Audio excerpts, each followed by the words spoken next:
Musim baru, tensi lama. Moto3 siap meledak. Moto3 2026 bukan lagi sekadar ajang junior. Ini medan perang nyata antara pabrikan, akademi balap, dan negara-negara penghasil bakat muda. Dan tahun ini, satu nama bikin perhatian terpusat.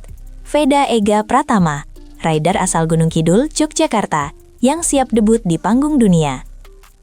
Setelah bikin geger dengan jadi runner-up Red Bull Rookies Cup 2025, Veda resmi naik ke Moto3 bersama Honda Tim Asia.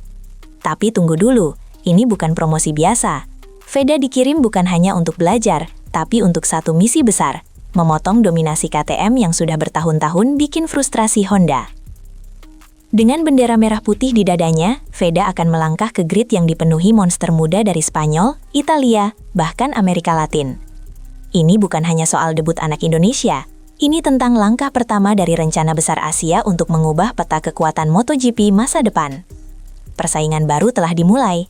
Siapkah Veda menantang raksasa? Harapan merah putih, Veda pilih Honda, tolak KTM? Bayangkan ini, setelah finish kedua di klasemen Rookies Cup, Veda Ega Pratama langsung jadi rebutan. Nama tim besar pun muncul, termasuk Red Bull KTM Ajo, tim raksasa yang terkenal melahirkan para juara dunia. Tapi Veda memilih jalur berbeda. Bukan Ajo, bukan Tech3, bukan gas-gas, melainkan ide Mitsim Honda Tim Asia. Keputusan yang mencengangkan banyak orang, tapi inilah Veda. Tidak ikut arus, tapi menciptakan gelombang. Honda melihat sesuatu dalam diri Veda, dan Veda melihat sesuatu dalam proyek jangka panjang Honda. Bukan soal motor tercepat, karena Honda masih kalah top speed dari KTM, tapi soal identitas, kontrol, dan posisi sebagai pion penting dalam strategi kebangkitan Asia.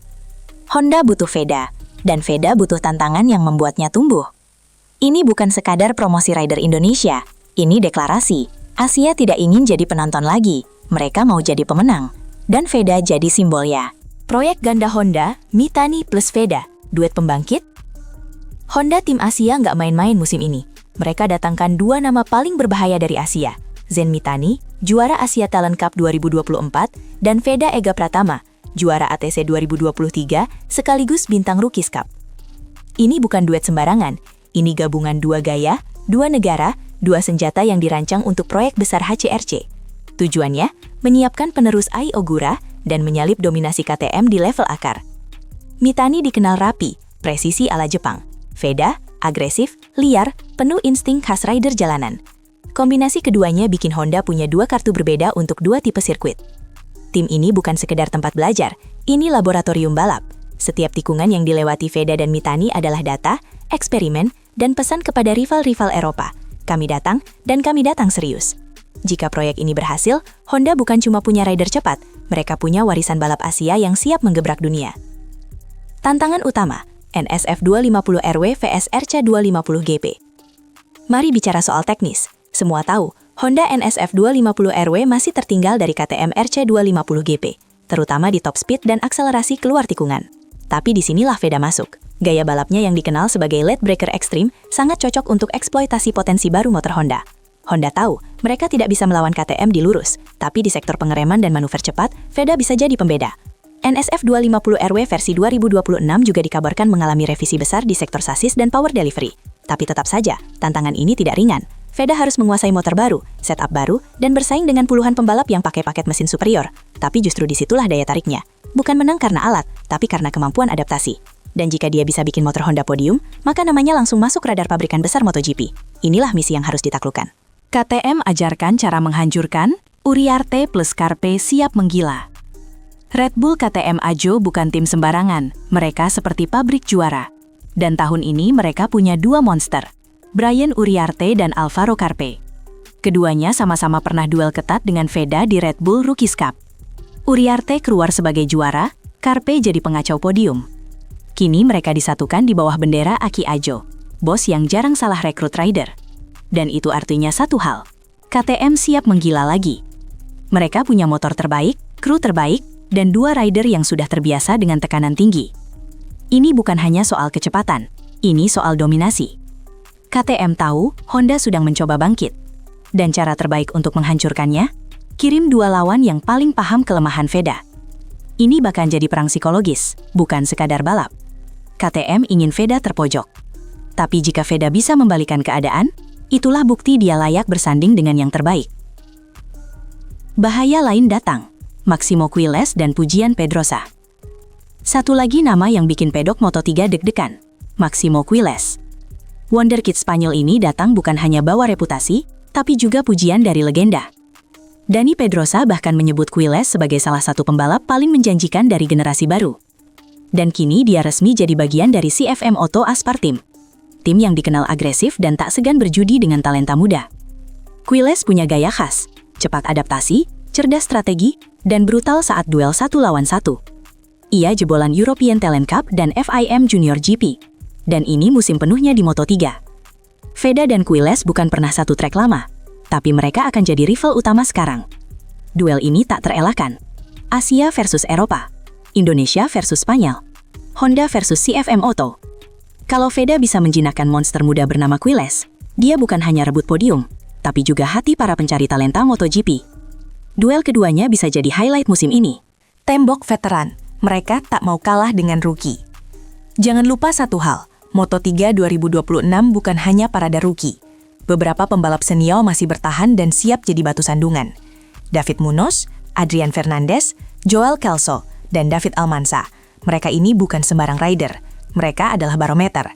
Jika kamu ingin dianggap serius di kelas ini, kamu harus bisa kalahkan mereka. Mereka tahu semua tikungan, semua celah, semua trik di grid. Dan yang paling penting, mereka benci dikalahkan anak baru. Veda akan menghadapi mereka bukan hanya dalam balapan, tapi juga dalam latihan bebas, kualifikasi, dan duel taktis. Disinilah mental diuji. Karena terkadang bukan motor yang bikin susah, tapi pengalaman lawan. Para veteran ini akan menekan, menutup jalur, bahkan memancing kesalahan. Dan jika Veda bisa bertahan, dia bukan cuma pembalap cepat, tapi juga pembalap matang. Untuk bisa naik level, tembok veteran ini harus ditembus satu persatu. Perang ASEAN, Veda vs Hakim Danis, Jilid 2. Lupakan rivalitas Eropa dulu. Di balik sorotan utama, ada konflik ASEAN yang kembali menyala, Veda Ega Pratama vs Hakim Danis. Dua rider muda Asia Tenggara ini punya sejarah sengit sejak Asia Talent Cup hingga Red Bull Rookies Cup. Danis sempat memimpin klasemen RBRC 2025 sebelum digulingkan oleh Brian Uriarte dan Veda. Kini mereka naik kelas bersama ke Moto3, tapi posisi mereka beda. Danis bergabung dengan Frinsa MSI, tim yang memakai mesin KTM RC250GP yang terbukti kompetitif. Sementara Veda harus memaksimalkan Honda NSF 250RW yang masih tertinggal. Danis dapat mentor Hafiz Syahrin, ex-pembalap MotoGP. Veda didampingi Hiroshi Ayoma, legenda Jepan dan arsitek proyek Asia. Perang urat syaraf ini akan terus berlangsung. Malaysia vs Indonesia. Dua rider beda gaya, beda tim, beda strategi. Tapi satu tujuan, jadi yang terbaik di Asia dan membuktikan diri di panggung dunia. Duel ini wajib pantau tiap seri. Strategi HRC, antara peluang atau perjudian. Kita bahas serius sekarang. Honda Racing Corporation, HRC, sudah terlalu lama tertinggal di kelas Moto3. Mereka tahu, jika dibiarkan, KTM dan CFM Auto akan menciptakan garis keturunan juara sendiri dari level paling bawah. Maka langkah agresif dilakukan, rombak total proyek junior, dan percayakan dua rider muda Asia, Veda dan Mitani, untuk eksperimen besar. NSF 250RW 2026 diberi update besar, dari sasis, elektronik, hingga distribusi tenaga. Tapi mari jujur, ini belum terbukti. Bisa jadi sukses, bisa jadi jeblok. Dan Veda jadi ujung tombak. Kalau setup ini gagal, bukan hanya Veda yang dirugikan, tapi seluruh proyek Honda Asia. Tapi justru karena itu, peluangnya besar. Jika Veda bisa adaptasi cepat, hasilkan lap time kompetitif, dan bikin kejutan di track, dia bisa jadi pusat perhatian bukan hanya pedok Moto3, tapi juga para pencari rider untuk Moto2. Ini bukan sekedar strategi, ini antara peluang emas atau perjudian berani HRC. Moto3 bukan tujuan akhir, tapi tiket ke masa depan. Satu hal yang harus diingat, Moto3 bukan tempat tinggal, ini cuma batu loncatan, dan Veda Ega Pratama tahu itu. Targetnya bukan hanya tampil di Moto3, tapi menembus Moto2, lalu MotoGP, dan semuanya dimulai dari musim ini. Setiap race, setiap lap, setiap duel jadi bahan evaluasi tim-tim besar. Bahkan satu manuver spektakuler bisa jadi tiket menuju kontrak masa depan. KTM punya akademi, Honda punya proyek Asia. Tapi siapapun bisa masuk orbit MotoGP, kalau performa dan mentalnya konsisten. Veda akan bersaing bukan hanya dengan nama-nama besar seperti Uriarte, Quiles, atau Danish, tapi juga dengan ekspektasi jutaan fans dari Indonesia dan Asia Tenggara. Ini bukan balapan biasa, ini perjuangan bendera, kebanggaan, dan masa depan. Jika Veda berhasil pecahkan dominasi KTM dan bikin motor Honda naik podium, maka dunia tak akan lagi melihat Asia sebagai penonton, tapi sebagai penantang utama.